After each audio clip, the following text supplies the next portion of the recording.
Hi there, everyone, and thanks for being with us on KXAN Live. I'm Will Dupree, coming to you from the KXAN Live studio. We go live now to the Texas State Capitol, where Democratic Senator Roland Gutierrez is going to unveil a few more bills related to the deadly Uvalde school shooting, which killed 19 students and 2 teachers.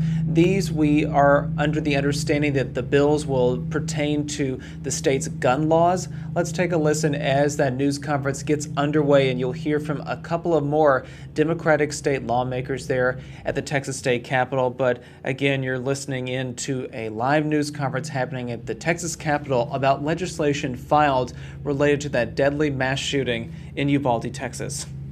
Weeks ago, but Ron wants to share some words on that here in a little bit. Because of the space and time and the heat and everything, we're going to try to make this as quick as possible, but also it's important that we talk about the things that are most important that are happening in our state and in our nation. Last night, of course, we lost 3 children, young adults, and 5 children are injured in a hospital in Michigan, at Michigan State University. It's the 63rd mass shooting just this year in 2023. The demonstration you had of little children playing, I've seen those videos every night. I watch them on Facebook when the families put them up. They don't escape me. You don't have to play it. They don't escape me, and they're hard. It's hard as a parent when you listen to that, and that's why these families have become my friends, and I know they've become friends to my senatorial colleagues now.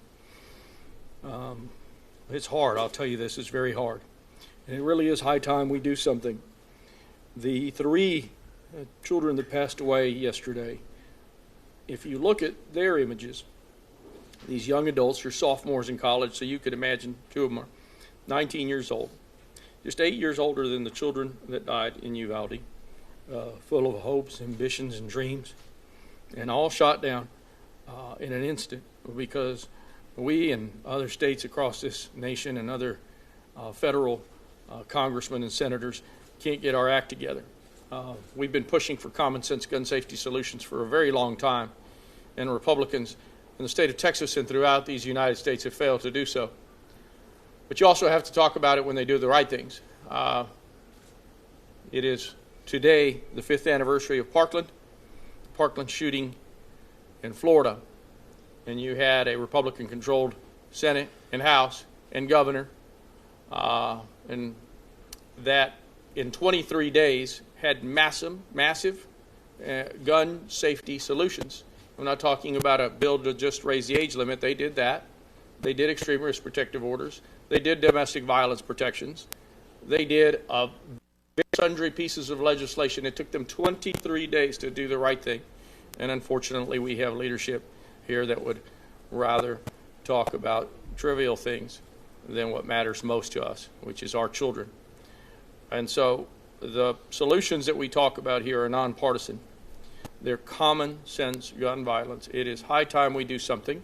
I've mentioned this before. I want people to go to DoSomethingTexas.org, find out who your legislator is, and call them and talk about common sense gun safety solutions. You can find that at DoSomethingTexas.org.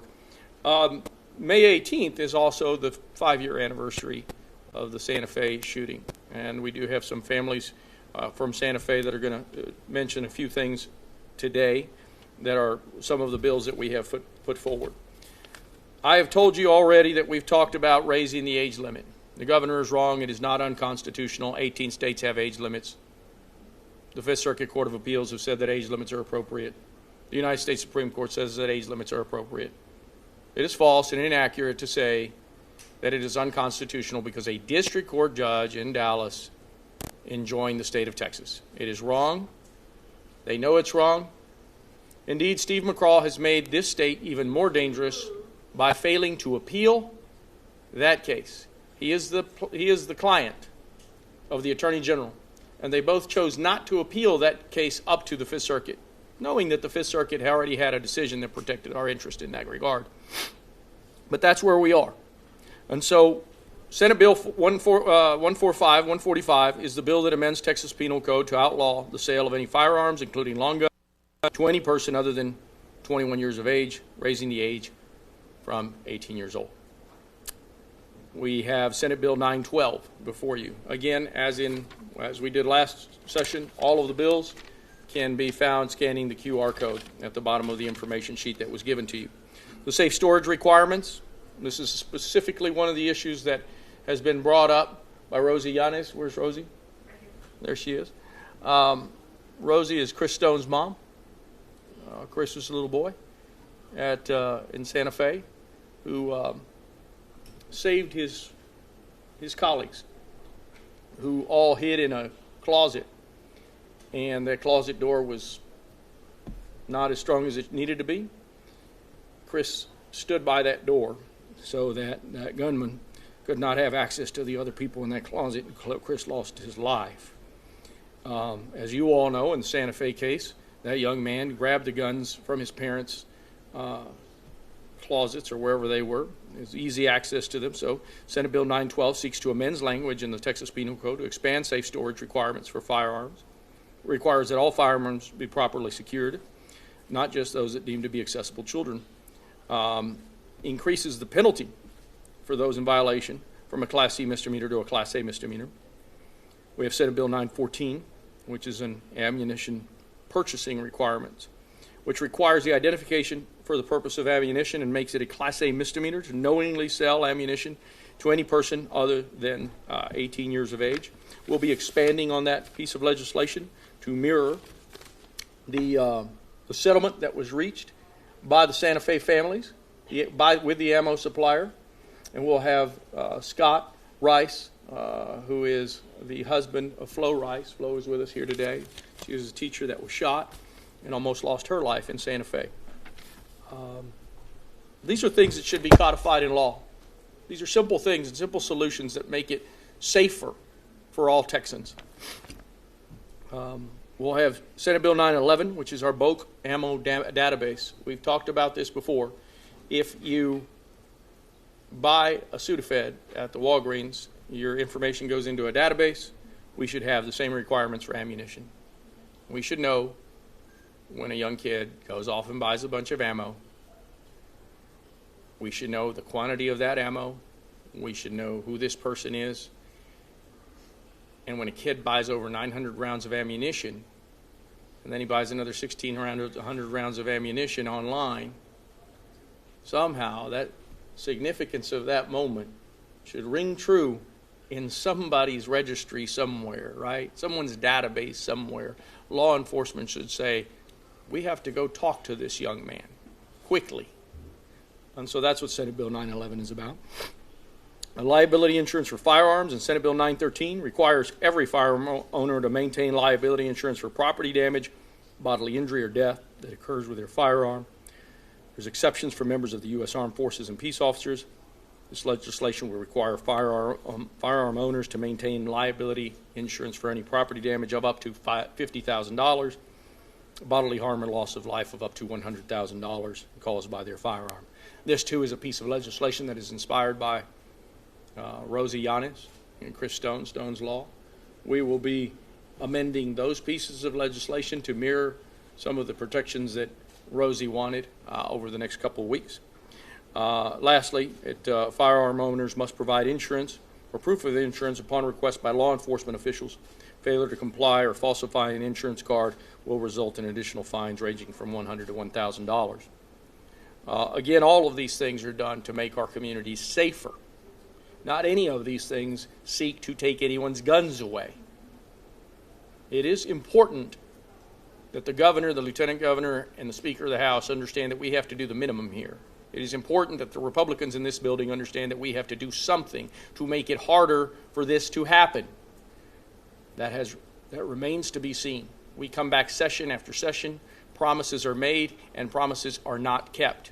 These families are not going to stop. They're not going to stop coming back here. This session, they're not going to stop coming back because they're kids. They're kids that they have lost on May 24th and on May 18th 5 years ago deserve something better from the state of Texas. We will have a few more pieces of legislation, and at this time I'd like to call Senator Eckhart, if you could.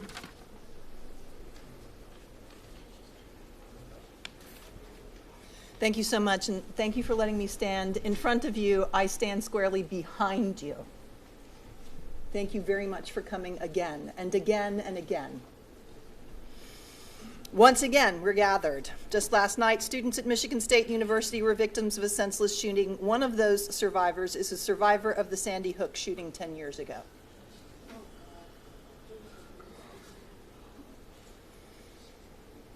How long and how many lives must be lost until our Republican colleagues join us in saying enough is enough? I know these families have had more than enough. These families should not have to be here. Texans overwhelmingly support common sense gun solutions. A 2023 University of Houston survey showed that 83% of Texans support legislation that would allow judges to take guns away from people who are a danger to themselves or others. These laws are known as red flag laws. 76% of Texans support legislation that would raise the age to purchase any firearm from 18 to 21, which these families, who I stand behind, have been so consistent in asking for.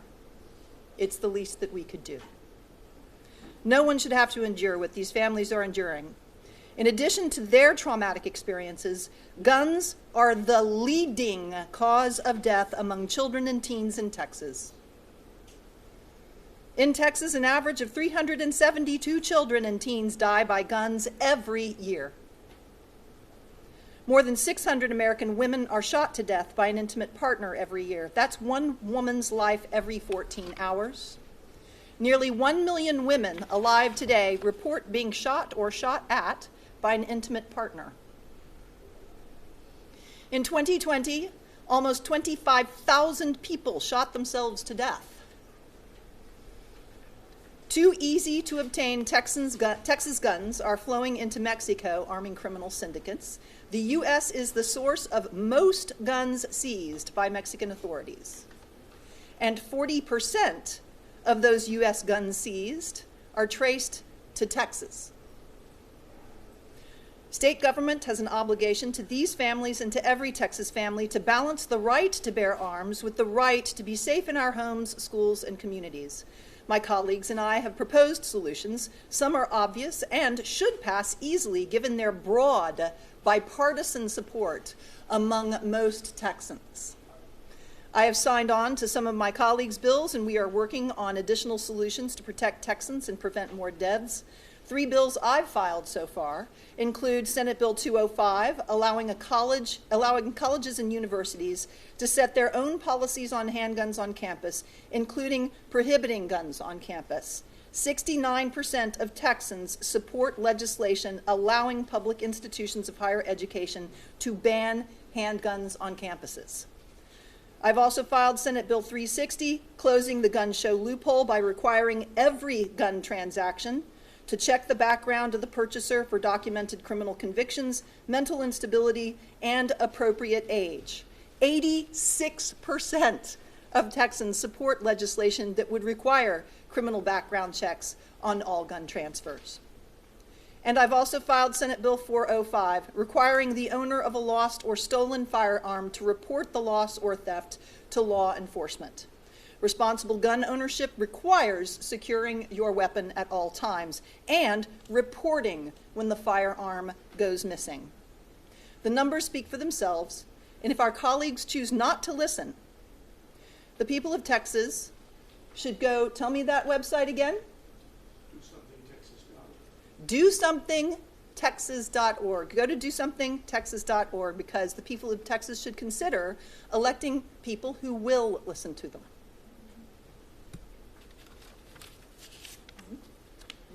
So next we're going to have Ron Reynolds talk about qualified immunity. Thank you, Senator Menendez, and I want to thank my colleagues in the Senate, but more importantly, these families behind me who have the very courageous and very persistent, rightfully so. And I want to commend them for turning their pain into purpose and utilizing this to make sure it doesn't happen again. You know, as a parent, I can't imagine the unnatural part of burying my children. I can't imagine that. No parent should have to be faced with that, especially when it can be prevented. I want to thank these parents and these families for being strong and courageous, for challenging the Texas legislature to do the right thing. And Senator Menendez, I want to commend you and Senator Gutierrez and Senator Eckhart for being on the right side of history, for putting aside partisan politics and making sure that we put families first. That's what we should be doing right now, focusing on the real solutions for Texas, for Texans. Instead, our Republican colleagues are continuing to pander to the NRA, even though, as you pointed out that statistic, the overwhelming majority of Texans believe in gun safety reforms. I'm a proud Christian, proud, but my faith teaches me that faith without works is dead. I'm sick and tired of hopes and prayers, hopes and prayers, hopes and prayers every time there's a mass shooting, but no action. No action from Lieutenant Governor Patrick, no action from Governor Abbott, no action from state Republican leadership. Enough is enough. We're sick and tired of being sick and tired. We're sick and tired of leading the nation in the number of mass shootings. How many more lives do we have to have deceased when they can be prevented? They can be reduced if we had some of these common sense reforms. No one is infringing upon anyone's Second Amendment rights. No one. No one is talking about taking away and abolishing people's right to carry. But we are saying it should be responsible. We are saying that it should be done so that responsible gun ownership is the way that we go. And on that note, we need criminal justice reforms when it comes to qualified immunity. And I thank you, Roland, for allowing me to speak on that briefly. You know, we've seen it. We saw what happened in Memphis with Tyree Nichols. Unfortunately, another African American that was killed at the hand of police.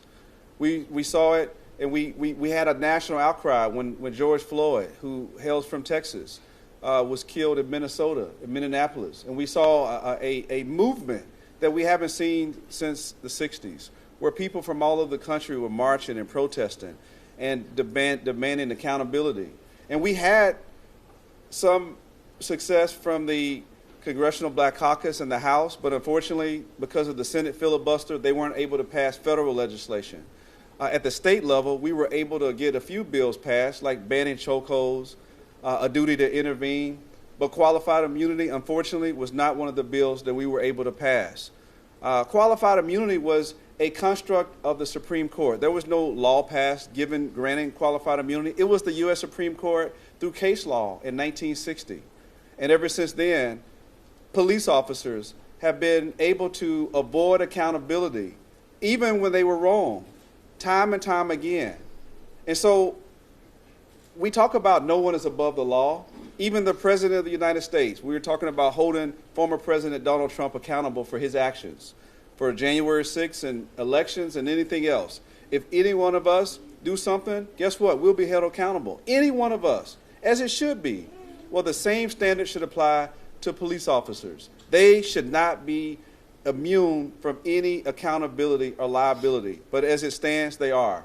We need to change that through ending qualified immunity so that we can hold those bad officers accountable when they break the law and when they kill or hurt someone under their color, in the uniform. That gives all officers a bad name.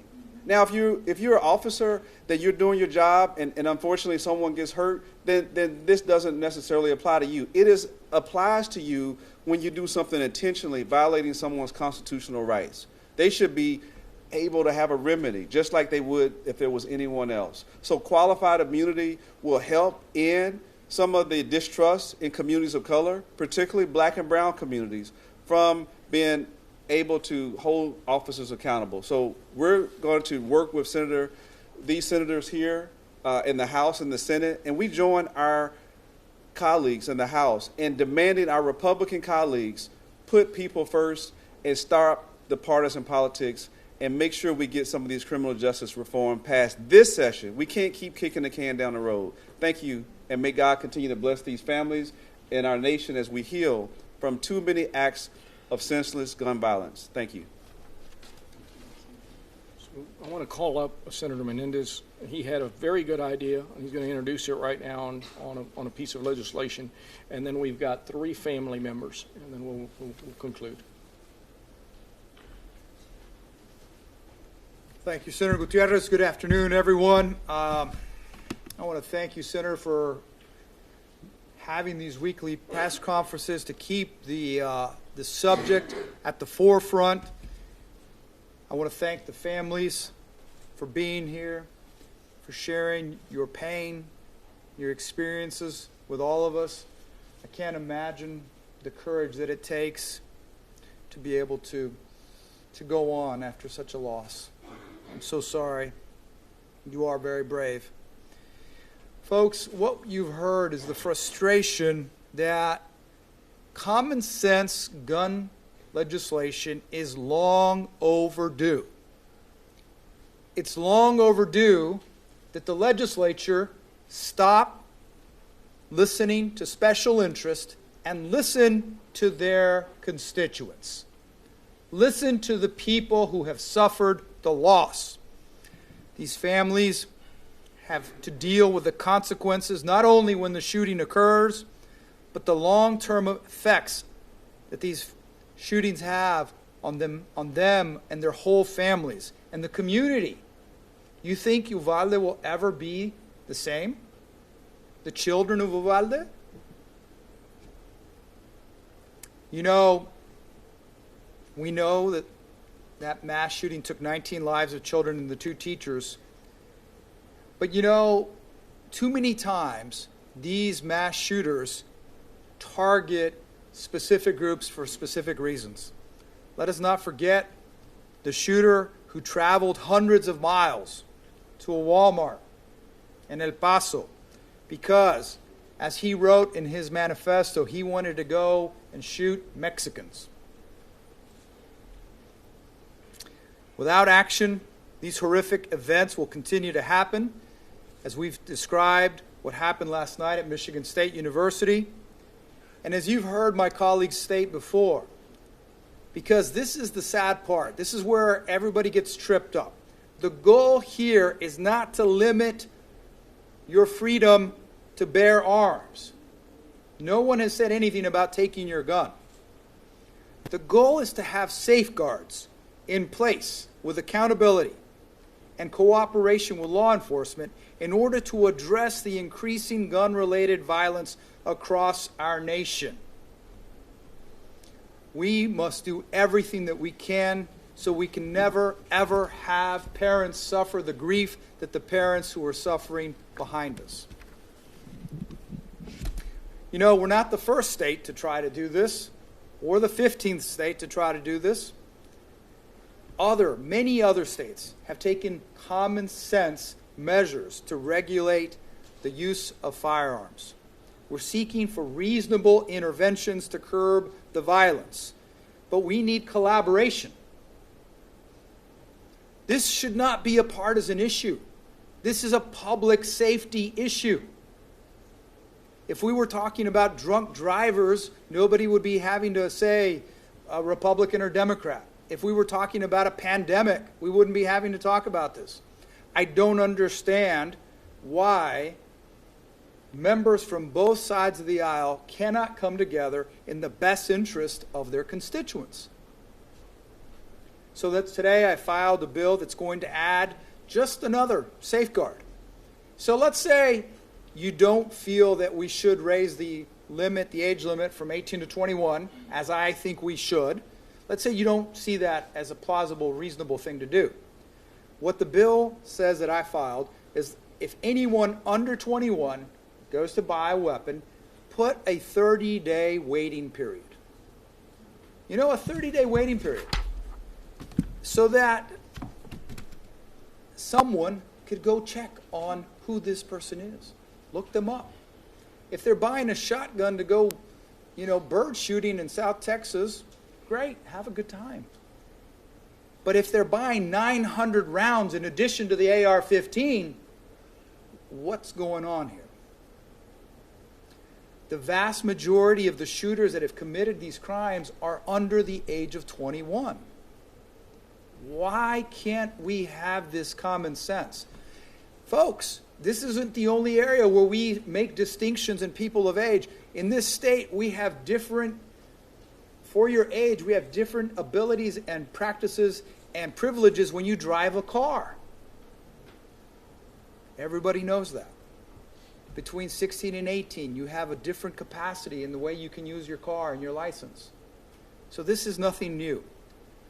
This bill that I filed would aim to buy time for law enforcement to prevent mass shootings and the criminals like the one that occurred in Uvalde from buying and acting on impulse. Folks, I challenge you, all of you in the media, go to a gun store and ask them, if I want to buy that assault rifle, how quickly can I be out the door with it? I would be surprised if it's any more than an hour. Probably more like 30 to 45 minutes. Imagine that. Imagine that someone made you so angry and they insulted you, they cheated on you, they did something to make you so mad, and you were going to show them.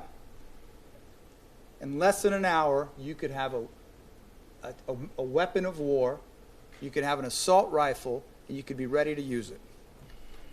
Let's remember, the goal here is to prevent more violence in our communities, to save more lives, to protect these children.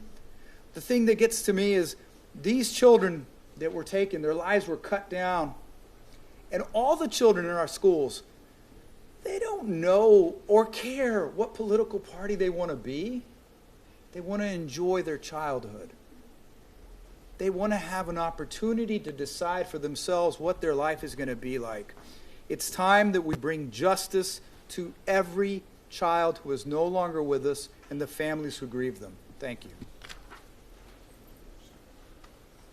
So you see, we're trying to find every possible means by which we can safeguard our children in Texas, and that's what we're trying to do here in the House. We're doing in the Senate and the House.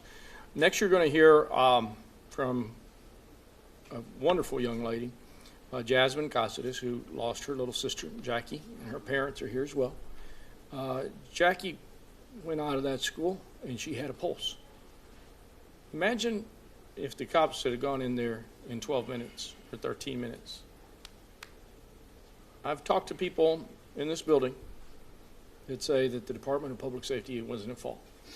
You're damn right they were at fault. We need to have that conversation in this building. But Jasmine, who's been very vocal, wants to tell you a little bit about Jackie, a little bit about where we need to do going forward to safeguard all children.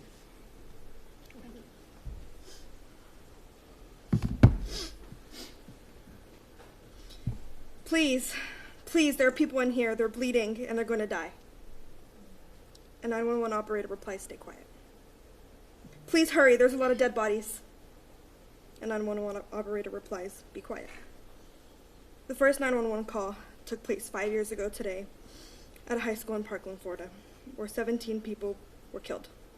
The second 911 call took place 8 months ago at Robb Elementary in Uvalde, where 21 people were killed. In 5 years, what has changed? The violence Americans are experiencing, nobody should experience that, especially children. Most people can agree with that statement. So why is anything being done? I'm tired of repeating myself because leaders aren't listening.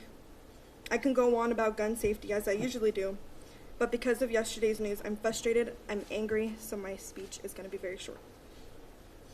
Today we remember the lives lost in Parkland.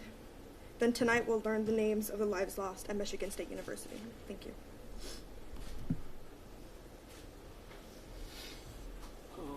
Next, we have a grandparent from Uvalde. She's become a dear friend as well, Belinda Ariola.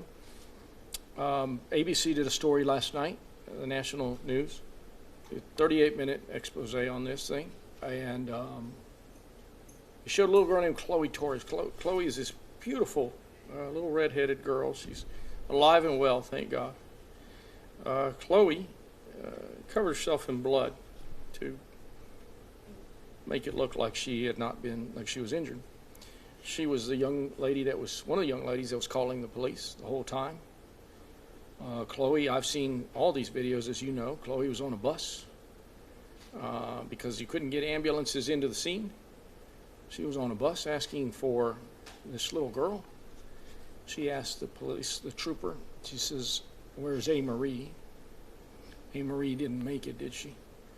And at that point, this very brave little girl that you heard on TV many times, on those tapes, saying, "Please come in, please come in," giving police the information about what was going on while troopers amassed outside doing nothing. Chloe, in that moment in that bus, she just breaks down because she instinctively knew that her little friend A. Marie had died. And so, as hard as it is, I want to bring up A. Marie's grandmother, Belinda. Belinda, come on up.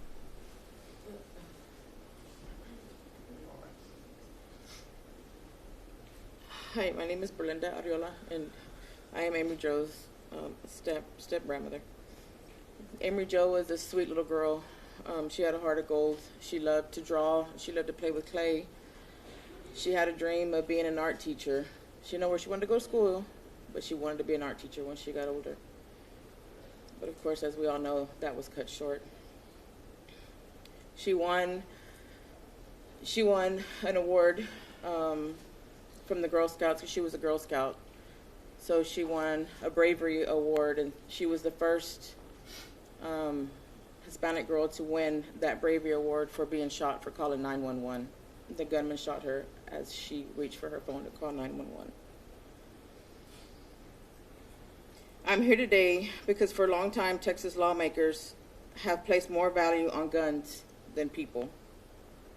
In 2020, there were over 4,000 gun-related deaths in Texas. 4,164 deaths to be exact. That's 2.5 times the number of deaths than fentanyl overdose in 2021 that Governor Abbott called a crisis. So what has been done since 2020? Well, in 2021, Governor Abbott signed a permitless carry bill into law, making it legal for Texans to carry a handgun without a license or training.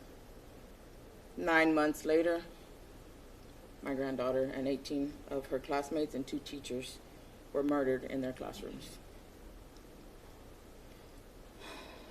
And if 1,600 deaths is a fentanyl crisis, then over 4,000 gun-related deaths should be treated as an emergency, as the emergency it is. Texas lawmakers have had an obligation to protect their people. We demand lawmakers pass a common sense gun laws such as ammo database, reintroduce raise the age, safe storage, liability insurance for gun owners, and waiting periods for 18 to 21. Imagine going to school one morning on a normal day. Imagine being excited to win an award that day. Imagine going back to class and being excited to watch Lilo and Stitch with your friends. Now all of a sudden, imagine being 8, 9, 10 and having an AR in your face. Hoping your parents would come and save you because they're right outside the door. Hoping their officers would come and save you because they're right outside. They're even closer. And that never happens. All they want is a hug from their mom and dads, their grandparents to tell them everything's going to be okay.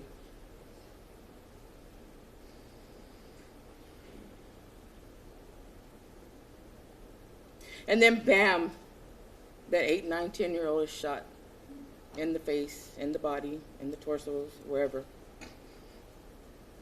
Now imagine that was your child, your grandchild.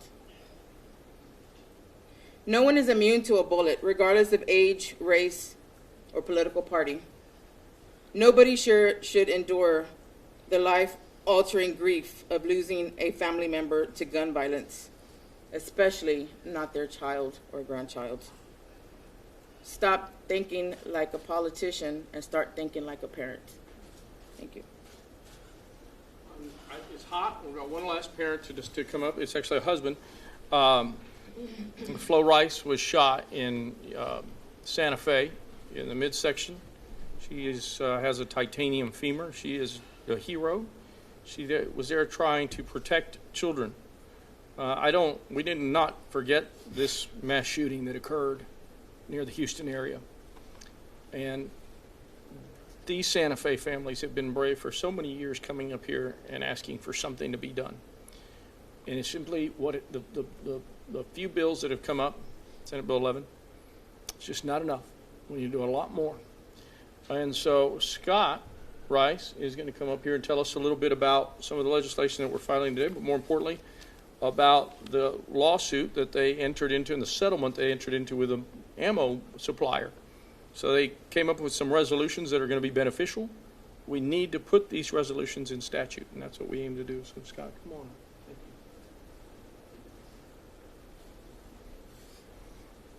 you. Also have Rhonda Hart and Rosie from London.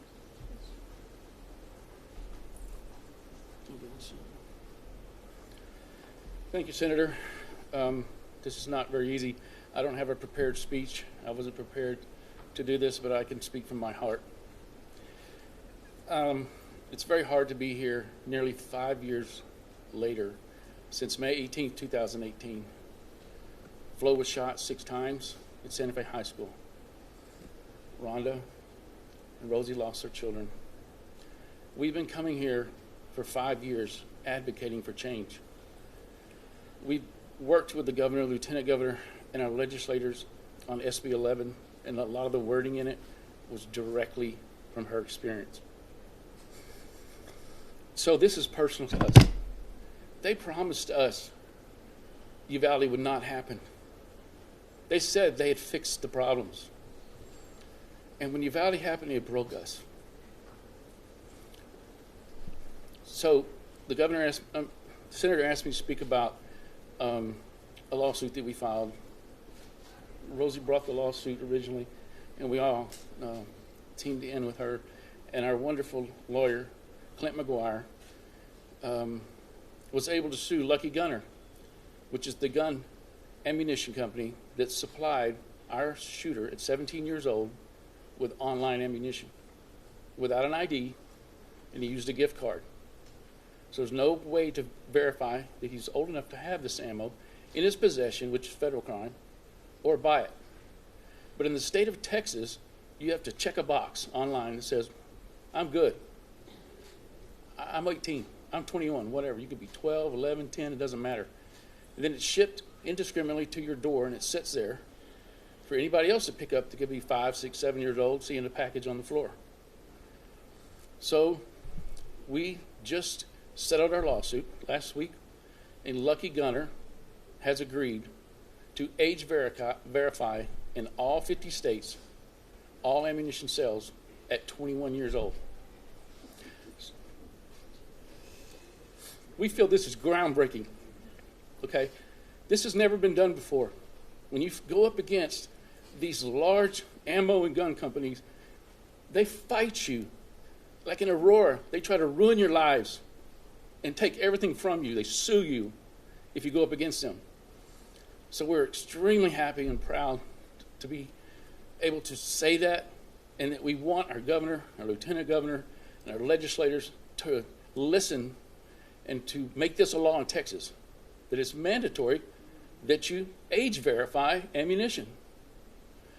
I'm a staunch Republican, right? I voted for Trump. I had the flag. I went on the campaign trail with the governor. I've been to the mansion. He sat down with us and promised us things. And then they turned their backs on us. And then Uvalde happened. And so now we have this large group that we are all in the same family now, and we don't want to be there. So we're calling on them to do something. Quit saying something and do something on the campaign trail. Quit saying you're going to make school safer. That's what we want. We want our kids safer. I want my wife safe at school. I don't want to have to see her laying on the ground next to her friend dead and pick her up and take her to the hospital. Nobody should go through that. So I just wanted to speak from my heart. I didn't know what else to say. But we're so proud. And thank you for having us. And we're the lucky ones. So We don't like attention. You know, we just want to make a difference. Thank you. Rosie wanted to say a few words. This is Chris's mom. I just wanted to say that from day one, the Stone family has always been looking for accountability. I know that I sent my son to school that day, and I had no idea that my son would not be coming home. And that's not because it was my fault. That's because it was somebody else's fault. Then my son did not come home. If I would have been at fault, if I would have done something to my child, I would be in jail right now. Why aren't they? Why are we not looking for the people that's responsible for these shootings? Why are we not looking for the accomplices? Not knowing that you're an accomplice, but you are. And it just burns me to death that we have all of these families that are doing your job. I shouldn't be standing here talking to none of y'all. We shouldn't be walking these halls. We shouldn't be asking you to do your job. Y'all are the ones that are in position to be able to do something. We are only a voice, but you're in power. We don't have that power. The only thing that we have is our voice, and we're here every single day trying to voice it. So my plea to you is do something. We're out here trying to do something, but you're not even trying to even give us a blink of an eye to give us any kind of credit of what we're trying to do. So I'm asking Lieutenant Governor, I'm asking Abbott, and I'm asking Cruz. Y'all know that I'm close to y'all. Y'all know that I talk to y'all a lot. And it's just ridiculous to me that I'm standing here yet again asking for your help to save the next kid's life, because you can't save mine. When you had the chance to save mine, you didn't. But there's still millions of other kids out there who need you. So I'm asking you to stand up and do something.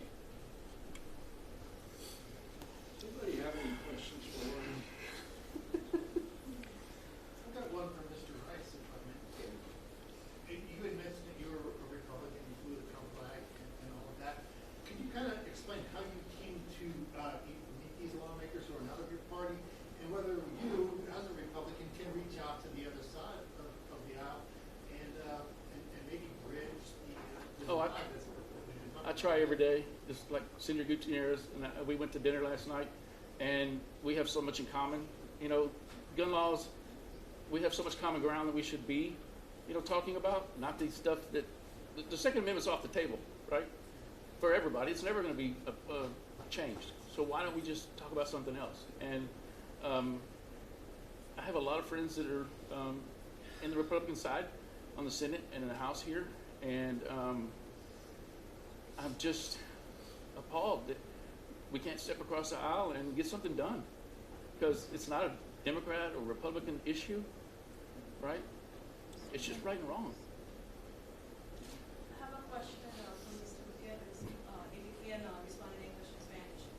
Taking into account this will be the third legislation packet in about a month that you're introducing for the legislative session, what are the hopes that any of this becoming a reality, taking into account, like you said, we've been trying every day to go across the aisle and make this happen? So if you could approach the mic in English and Spanish. Sure. Thank you, Scott. Thank you, Flo. Listen, I think you see from here that this is a bipartisan group. I promise you some of those folks in Uvalde are Republicans, too. I've had conversations with Republican parents from Uvalde that want to see change. 75% of Republican voters want to see an age limit increase. 75% of Republican voters, that is significant. Many of you have asked me that question, a similar one. You talk to your colleagues. I've talked to my colleagues. Some they want to continue this discussion. Others not so much. But I'm not going to ask you. You keep asking me the same question. I want you to take your microphones and your cameras and you go to their offices and I want you to put it in front of their face and you ask them how you feel about an age limit for having some kid that can take your daughter to the prom that can easily just as go get an AR-15. Ask them how they feel about that. Because it's high time they started talking. It's high time they started putting their feelings out on this issue. I'm not asking to take anybody's guns away. We're asking for common sense gun safety solutions so some snot-nosed kid can't go over to a gun shop, buy 2 pieces of ammunition, 900 rounds of ammunition, get some more online for a total of 1,600 rounds, and nobody thinks for 1 second that that's a significant event. Desafortunadamente estamos aquí en una cultura, en un tiempo donde el Partido Republicano no está abriendo sus oídos, sus ojos a lo que está sucediendo en nuestra comunidad, y lo que está sucediendo es algo terrible. Tenemos menores que tienen acceso a armas de guerra, que están yendo a la tienda a comprar armas de guerra como si fuera una soda, una Coca-Cola. Y eso tiene que cambiar en este país, en este estado. All we're asking for is common sense. I own 9 guns. I don't own any AR-15s. I'm kind of a middle-of-the-road guy. This moment, this day, it changed my life forever. I know this has become a one-issue guy. And this is all I'm going to talk about for the rest of my life as long as people have me back here. You can't look at these families, at the Crosses, at the Cáceres, at the Rubios, at the Torreses, at the Salazar family, at the Garzas, and everybody else that's here, at the Matas. You can't look at their videos on Facebook and you see their children. You see the pictures of the children and you see their videos, and we all have those videos. We all have our kids that have hopes and dreams and ambitions of becoming something, and we have all those ambitions for him. And when these children die so quickly and so viciously, it's the loss of hope. It's amazing to me that these parents come here. It's amazing to me that they have the strength to do so. I ask them this all the time. I don't think that I could have the strength. I'd be in bed, covered up, bundled up. It's amazing that Rosie and Rhonda can be here today, even 5 years later, to muster up the strength to do this, and yet again be disappointed by people that aren't willing to do the most minimal of things.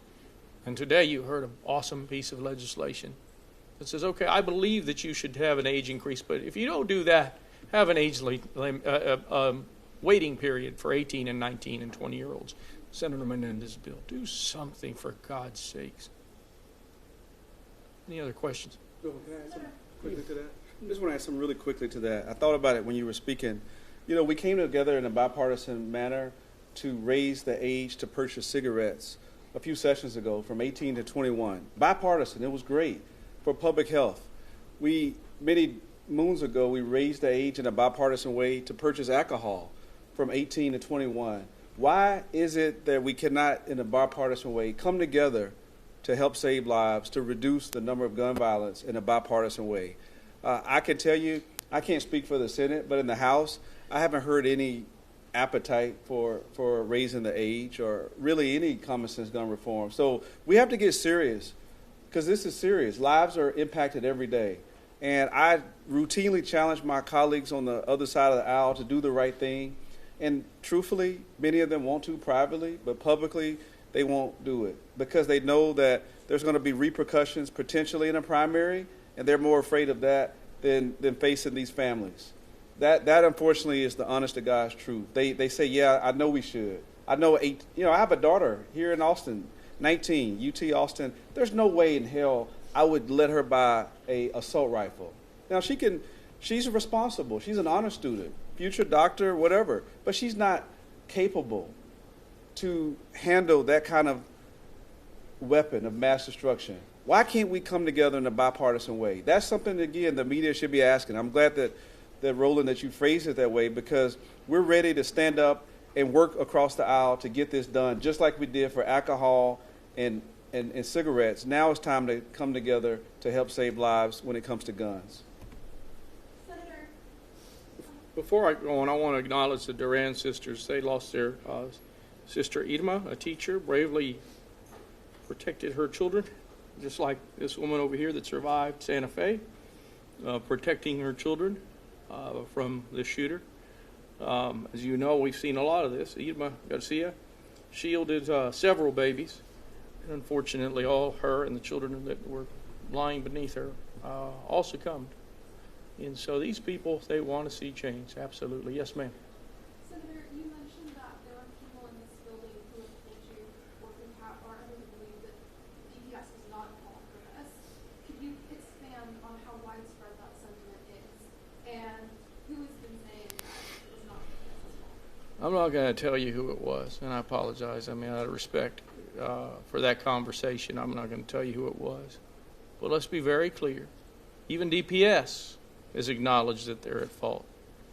But DPS has also said last week that their investigation is over, that only 2 people are going to be fired. And let's be very truthful. The first guy was allowed to resign, and the second guy has appealed his decision. And the one person quit. And so when we talk about accountability, the failures, this is the worst law enforcement response in the history of the United States when it comes to a mass shooting for children. They sat there while children died in a classroom, and they did absolutely nothing. And the man that could have accountability in the center part of this building can go down there and ask for Steve McCraw's resignation, and he should. Yes. He should.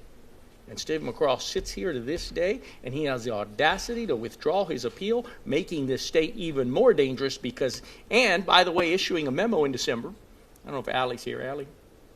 Allie Morrison has done a story on this. Issued a memo here in January after withdrawing his appeal saying, hey, you don't have to arrest anybody. It's not probable cause to arrest any minor 18, 19, or 20-year-old if they have a handgun. Who in the hell are these people to decide what's right, what's constitutional, and what's not?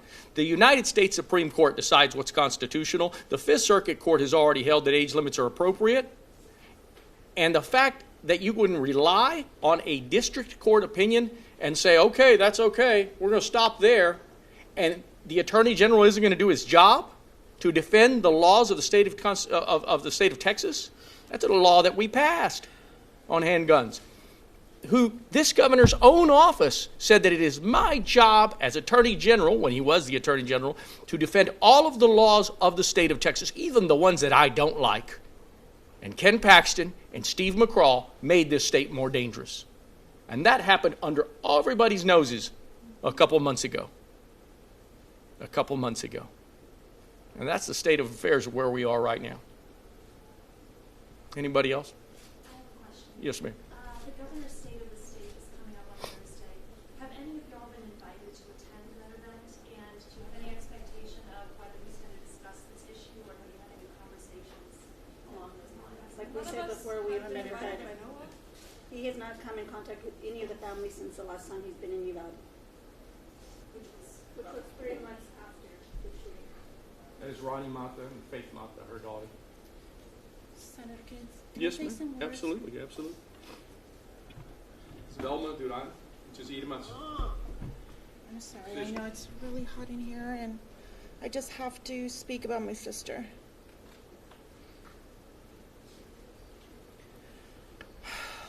Okay. So good afternoon, and thank you so much for the opportunity to speak. I know it's been a while in here. First of all, I'd like to thank Senator Gutierrez and your amazing team for guiding us through this painful process of fighting for justice, accountability, and speaking to different legislators in passing common sense gun laws.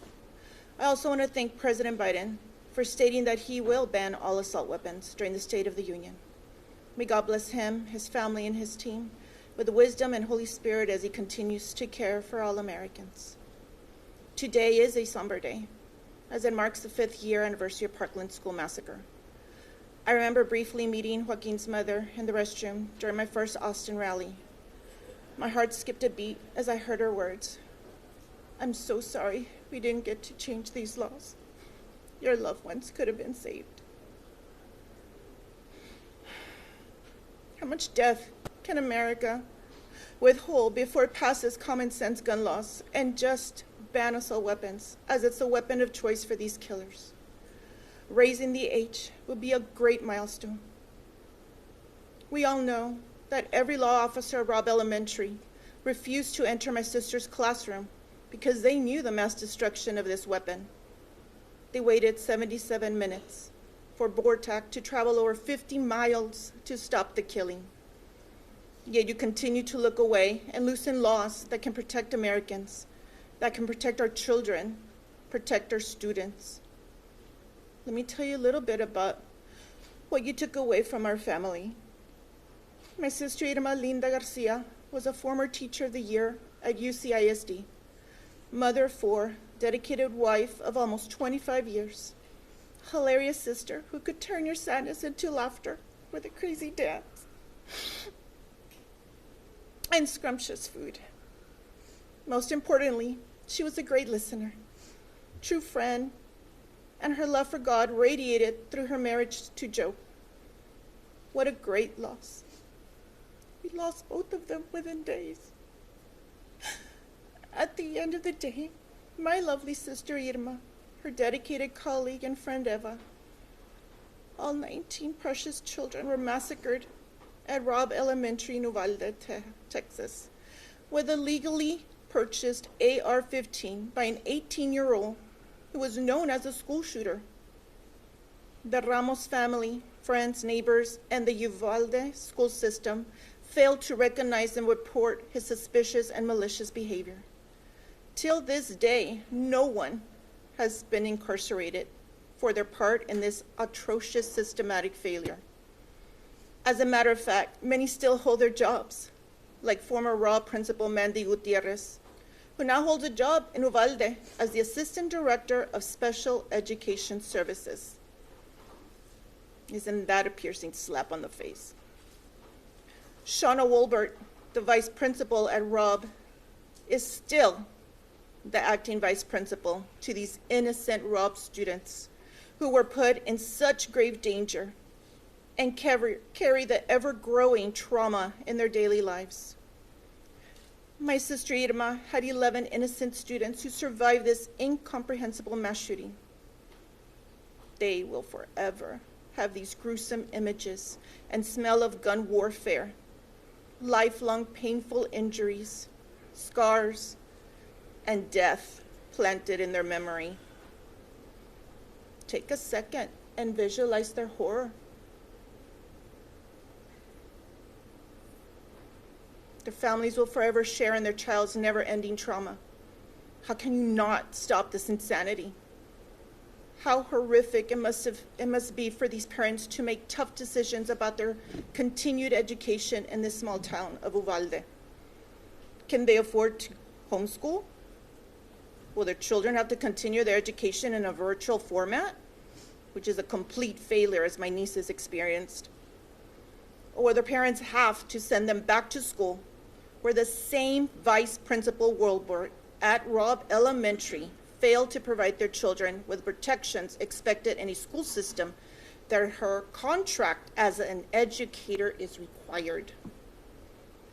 And if that is not enough disgrace and cruelty, the Uvalde Consolidated Independent School District had a great farewell to their former superintendent, Harrell, during a school board meeting where they announced his retirement instead of doing his job and fixing the grave problems under his leadership.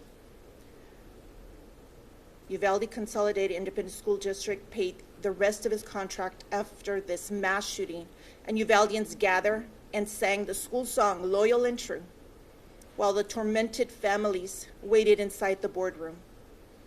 The lack of empathy and racism thrown in our face was overwhelming. Never in my wildest dreams did I think I would experience such hate and pure evil right in front of my face. That song, Loyal and True, used to bring me nice memories of my school years in Uvalde, where we used to practice duck and cover safety drills. Now, our American children have to be tormented by practicing lockdown drills because our politicians refuse to change laws that are increasing the mental health epidemic, trauma, and death with no recourse. Just empty words as they fill their pockets with blood money.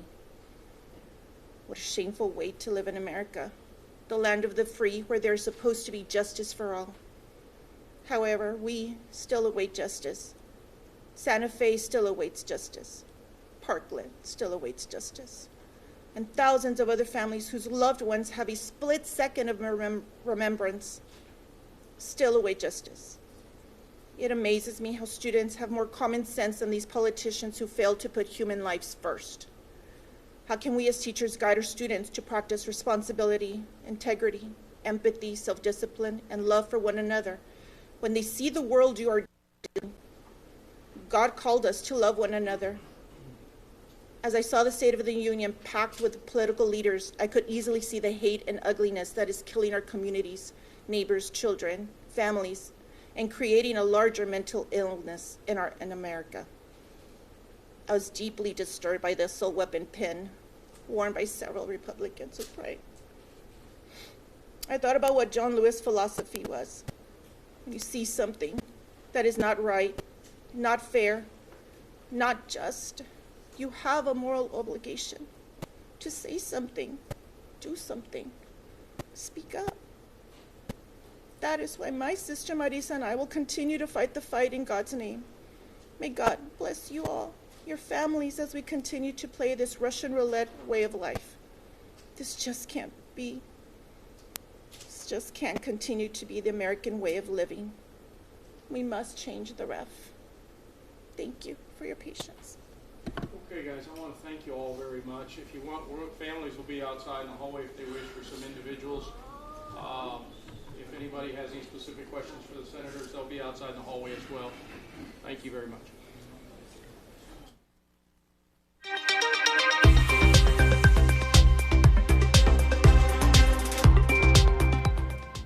Thanks for being with us on KXAN Live. Will Dupree coming to you from the KXAN Live studio. As we've been bringing you this live stream of a news conference happening at the Texas State Capitol, several Texas state senators, including Democratic Senator Roland Gutierrez, who represents Uvalde, have been speaking about some new legislation they are filing for this session, which would strengthen and pass sweep gun law changes across the state.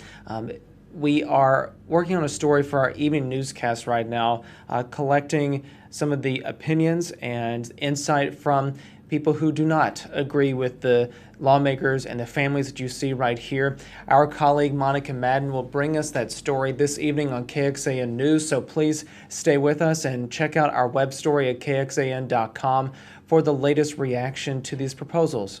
We appreciate it. Our previous reporting about some of the other legislation that's been introduced after the Uvalde school shooting is also available on our website and our KXAN News mobile app. Please download that if you haven't done so already.